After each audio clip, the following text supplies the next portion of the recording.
Okay. Hey everybody, it's Lance with Field Trial Central again. We're going to do our second interview. We are south of Carson, North Dakota with Shawn Kinkelaar. So again, Field Trial Central, check us out, fieldtrialcentral.org, electronic registry, electronic entry, electronic payment, and we have electronic running orders and results, trying to just up the ante to this sport that we all love. So without further ado, here's Shawn Kinkelaar.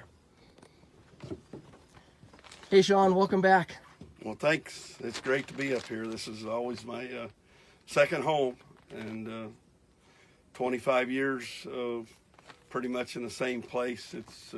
It's always wonderful to get back up here. Yeah, absolutely. It's welcome to have you here as well. So again, similar to our last interview, we just kind of want to talk about, obviously, pro trainers and amateurs, that are a little bit on that pro-am status. They're coming to the prairies to train. So you obviously run the pro shooting dog circuit. You cover the entire country. You know and see what these dogs do between, the prairies, the Midwest, and the, in the South with the Piney. So if you want to just, give me a little bit of flavor, our listeners, a little bit of flavor of what the differences are and why the prairies are so important. Yes, in my opinion, all three are vital part of a dog's development, but they are three completely different worlds. And,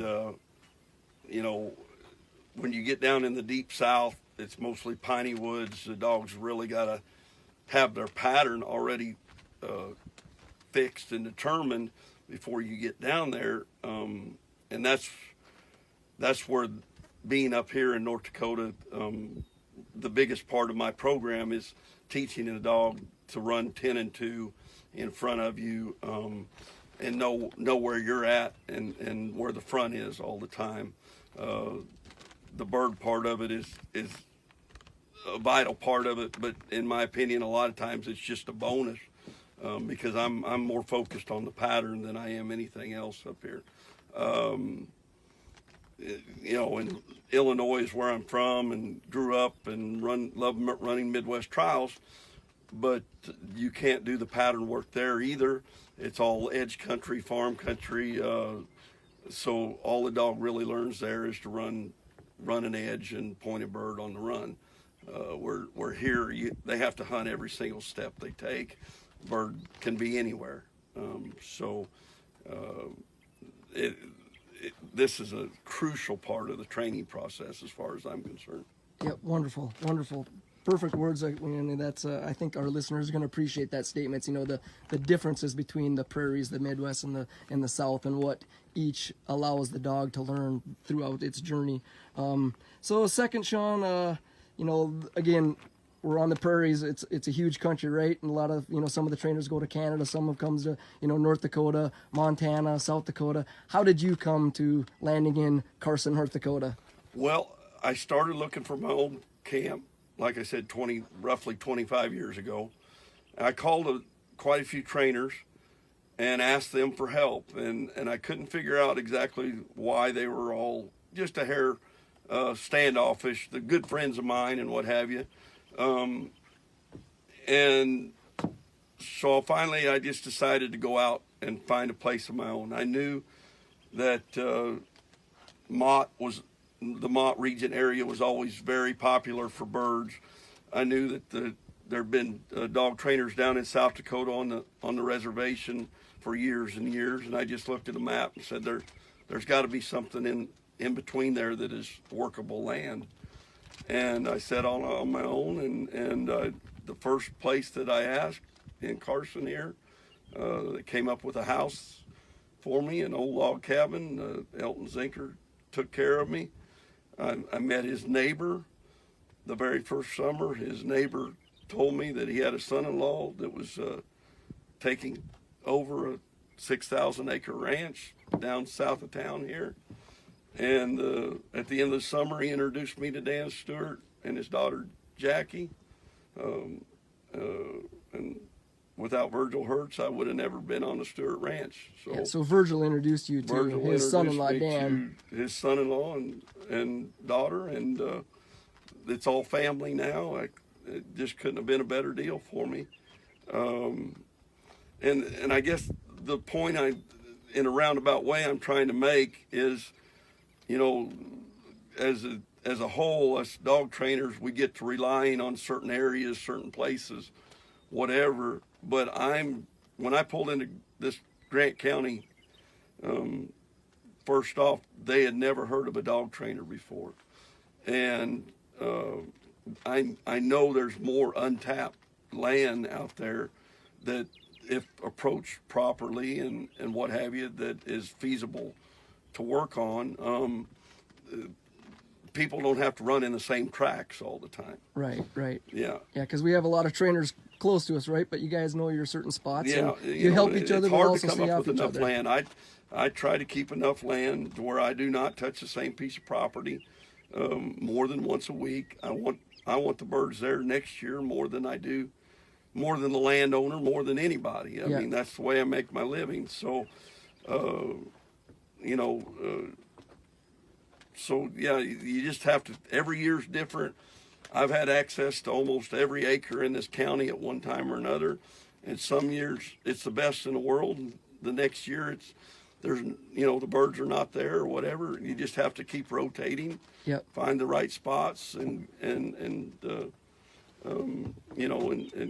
keep an open mind about it. Yeah, absolutely. Yeah, and I think the one thing that comes out of that statement, Shawn, is, just keeping that landowner happy. And you said it best, trainers keep them happy by not overusing the land, right? Right. I've never met anybody that would just slam the door in my face and wouldn't even talk about it or whatever.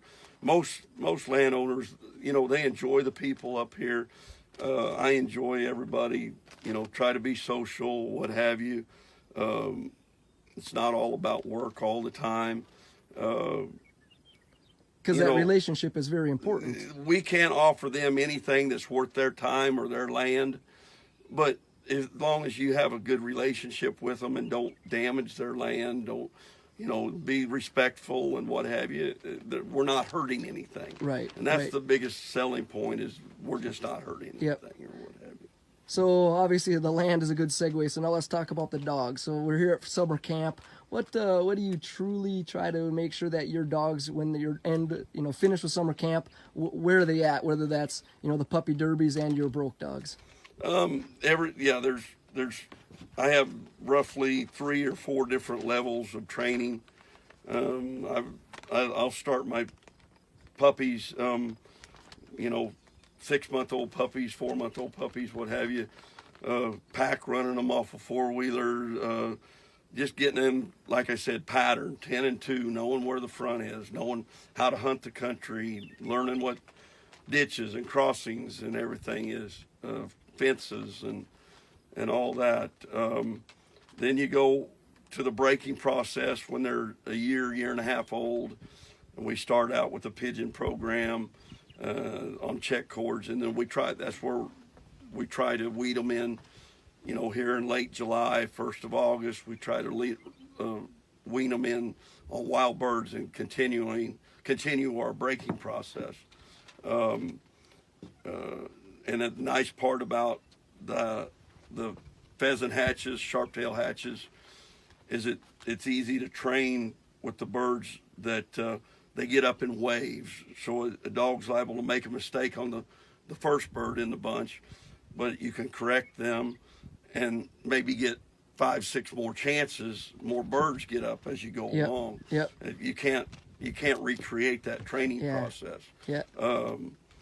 And just the matter of wild birds and them not being able to crowd them, and the wild bird's going to fly when it's supposed to fly, and they're not going to catch them and all that. Yep. But like this year, I think the birds had a late hatch, so we're trying to hold off as long as we can before we crowd the young birds and what have you. Like I said, I want them here next year more than anybody. Right. Yeah, and that reminds me, Shawn, I forgot as the interviewer, the bird report, right? Obviously, this area was hit pretty hard last year with the drought. This year is completely different. I think our viewers can see in the background, the grass is pretty tall, the grass is green. It's never been prettier. I'm fairly excited about the whole thing. I think the catch is where you had a pocket of carryover birds, old birds, I think the hatch is, there's no reason it's not going to be a good hatch. There's going to be some areas that, you know, pretty much wiped out to nothing last year, and it's going to take them a couple of years for the overflow birds to get back into those areas. It's just going to, we would call that, it's probably going to be a spotty year, but I think some of it's going to be fairly good. Yep. Yep. And, yeah, and that just gets back to what you said earlier, you know, about the land and coming here. You just got to go out and find them spots, right? Find the spots, exactly. And yeah, just use your connections, and I think you do that very well. So, you know, we're going on 10 minutes, guys. We'll try to cut this a little bit. Well, it's longer than our last one, but it's good stuff, and I appreciate, get the chance to talk to, Shawn Kinkelaar. You know, he's so accomplished all the time. You know, 130 championships, 4 times Handler of the Year, 10 times Dog of the Year, you know, Bolt on his string right now, going back to back with Hand of the Year, Dog of the Year. And, me, myself, obviously, if you don't know, I got a dog with Shawn, so I get to come down here, and it's just the young dogs that are in his program, just to see that continued, excellence, with that, the dogs that he's running, and every one of them is top notch. So, with that said, Shawn, what's your fall schedule kind of looking like? Well, I'll start off in Montana, and then as of right now, it sure looks like positive on running the All-American Championship here on the graciousness of the Stewart Ranch, the Miller Ranch, the Woodbury's, Hartman's, Buckmeyer's, Dykers. I hope I don't leave it, but I think at one time we were on 9 different landowners at one time. So we're really blessed to be able to do that. And then I will, come the 1st of October, we will start working our way into the Midwest, be there all fall, get down to the deep South middle of December, and basically work out of there until 1st of March, and then back in the Midwest till the end of April. So yep. It's the same thing every year. Yeah. 30 different stops, basically. 30 different stops. Yep. Yeah, yep. roughly. Yep. Roughly. So, yeah, I feel like I'm just a never-ending circle. With a few rounds of golf in the heat of the summer, it's always makes it worth it. So again, I appreciate it, Shawn. We'll let our listeners go now. We're down for 12 minutes, so appreciate it, and thanks for back. Welcome back to North Dakota. You bet. Good luck with your summer camp. Well, thank you. I hope everybody has a good summer.